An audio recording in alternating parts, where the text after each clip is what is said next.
Ketemu lagi dalam Ide Ruby, Ide Ruby Prasetyo. Kali ini saya akan berbicara sharing tentang dunia pendidikan dan dunia kerja. Nah, khususnya buat teman-teman yang sekarang bekerja, terus kemudian anak-anaknya masih di dunia pendidikan gitu ya. Sudah pernah ngobrol belum sama anak-anaknya, kira-kira besok mau kerja di bidang apa, di bagian apa, kerja apa? Saya rasa kita yang sekarang bekerja pun dulu juga mesti pernah ditanya cita-citanya apa itu ya. Cuman kalau secara profesi zaman 20-30 tahun yang lalu itu perubahan profesi itu masih belum terlalu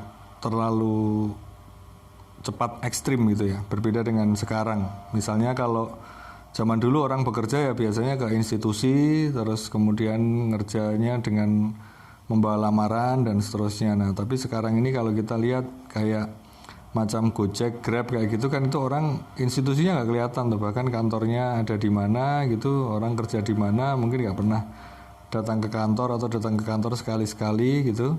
Itu adalah profesi atau pekerjaan yang muncul di akhir-akhir. Terus kemudian dulu kalau kita ke bank gitu ya, dulu ke bank itu ya semuanya manual gitu. Zaman saya kecil itu semuanya masih manual, ditulis begitu. Terus kemudian mulai komputerisasi, terus kemudian semakin canggih, ada ATM. Dulu ATM cuma bisa buat ngambil, sekarang ATM bisa buat nabung, masukin uang ke bank juga. Terus transfer antar bank dan lain sebagainya. Terus kemudian akhir-akhir ini ada kasa yang kasa yang online gitu ya. Jadi dia ada di salah satu kasirnya itu bisa melayani nasabah. Oke, nah banyak juga profesi-profesi lain yang tercipta itu ya. Belum lagi nanti kalau ada robot. Banyak sekali pekerjaan-pekerjaan yang bisa digantikan. Pekerjaan-pekerjaan yang berulang, pekerjaan-pekerjaan yang bisa diotomatisasi itu pasti akan terganti. Nah, nyambung dengan dunia pendidikan, tingkat apa pendidikan yang sekarang sedang dijalani, itu kan sebenarnya mempengaruhi dia nanti mau berperan sebagai apa dalam kehidupan gitu ya. Misalnya dia mau di perusahaan apa atau mau bekerja apa kayak gitu. Nah, itu yang rasanya perlu kita pikirkan, karena kalau misalnya sekarang sudah kuliah gitu ya. Apakah memang di perkuliahan itu disiapkan untuk menghadapi dunia yang sekarang ini sedang berjalan kayak gitu. Terus kemudian kalau misalnya SMA, SMP, bahkan SD, nah mereka pasti akan mendapatkan tantangan yang berbeda saat mereka mulai bekerja. Dan orang mulai bekerja itu sejak usia berapa? Mungkin kalau pakai standar normal zaman dulu itu SMA mungkin lulus usia 17-18, kemudian kuliah lancar 4 tahun, 18, 22 itu mungkin 23 tahun baru mulai kerja. Nah, sekarang ini rasanya banyak sekali yang mereka mulai bekerja di bawah usia itu karena mereka sudah punya kemampuan yang sudah bisa dipakai buat cari duit gitu ya. Nah, ini yang tentunya harus kita sadarkan juga pada anak-anak kita, dan seberapa sebenarnya sekolah mampu mempersiapkan anak-anak untuk dunia kerja atau untuk kehidupan yang akan datang. Nah, di situ dulu karena saya sebenarnya masih punya ingin berbagi keresahan, kegelisahan, kegalauan tentang bagaimana juga dengan berlangsungnya negara ini gitu ya. Negara ini itu artinya bagaimana orang-orang hanya memikirkan dirinya sendiri tanpa memikirkan kondisi yang lebih besar. Misalnya wilayahnya ya, kabupatennya, kemudian provinsinya, negaranya itu. Karena kan beberapa orang yang menjadi, kalau kita pikir-pikir mereka yang menjadi kepala pemerintahan gitu, itu belum tentu mereka yang sebenarnya talent terbaik dari daerah itu. Mungkin talent terbaiknya justru ada di pekerjaan swasta multinasional misalnya begitu. Nah, padahal kan harusnya orang ini bisa membangun daerah yang artinya juga membangun negara dengan lebih baik. Nah, mungkin bisa kita lihat juga ya kepala desa di tempat kita itu apakah orangnya seperti apa, seberapa kualitasnya, kemudian camatnya, kemudian bupati atau wali kotanya, dan seterusnya kayak gitu. Nah, itu yang saya pikirkan, apakah pendidikan kita itu mempersiapkan itu semua?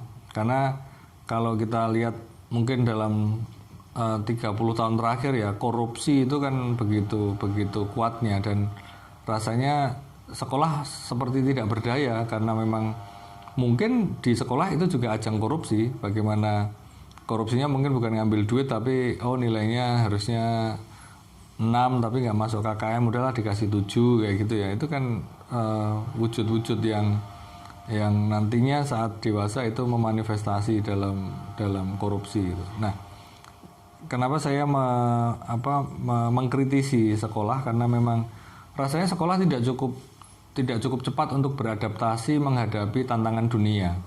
Merdeka Belajar sebenarnya membuat alternatif untuk sekolah bisa beradaptasi dengan cepat, tetapi rasanya otoritas di sekolah atau di lingkungan pendidikan yang lebih besar ya, mungkin tingkat kabupaten atau tingkat provinsi atau mungkin juga tingkat nasional, rasanya tidak cukup gesit untuk melihat kurikulum baru ini, sehingga rasanya dunia pendidikan di negara kita ini gagap bakalan dalam menghadapi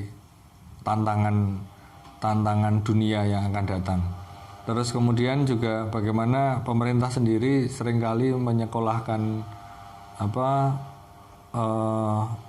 orang-orang ke luar negeri ya gitu ya. Nah, apakah artinya bahwa negara kita memang sistem pendidikannya nggak bagus gitu? Padahal ada universitas-universitas bagus di tempat kita, tapi kenapa mereka juga disekolahkan ke luar negeri, dan mereka yang sekolah di luar negeri mendapatkan tempat yang lebih baik? Nah, ini kan menurut saya juga peran negara dalam membangun pendidikan masih kurang baik begitu ya.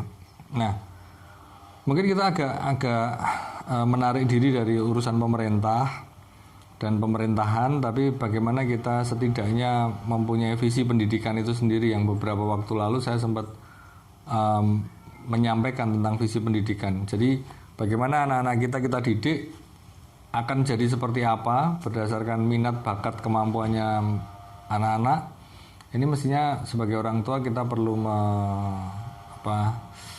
mulai memikirkan lah ya. Kalau sekarang kita bekerja, mungkin di tempat kita bekerja sekarang ini seberapa manual, seberapa otomatis, seberapa bisa digantikan oleh mesin, seberapa digantikan oleh software, seberapa nanti bisa digantikan oleh robot, dan kemudian ke depan itu tantangan pekerjaan seperti apa, itu yang rasanya kita yang mikir. Kalau kita berharap sekolah yang mikir, rasanya sekolah nggak akan mikir itu.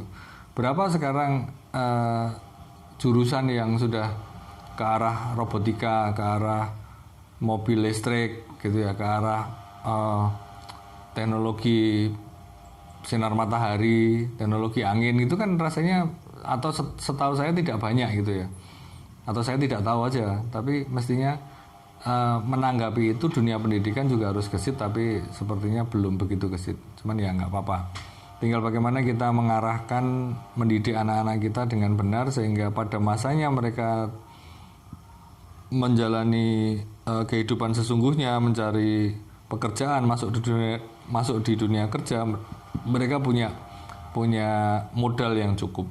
Ya saya rasa itu dulu ya sharingnya. Lain kali berbagi lagi di IDRUBI, IDRP, IDRUBI Prasetyo.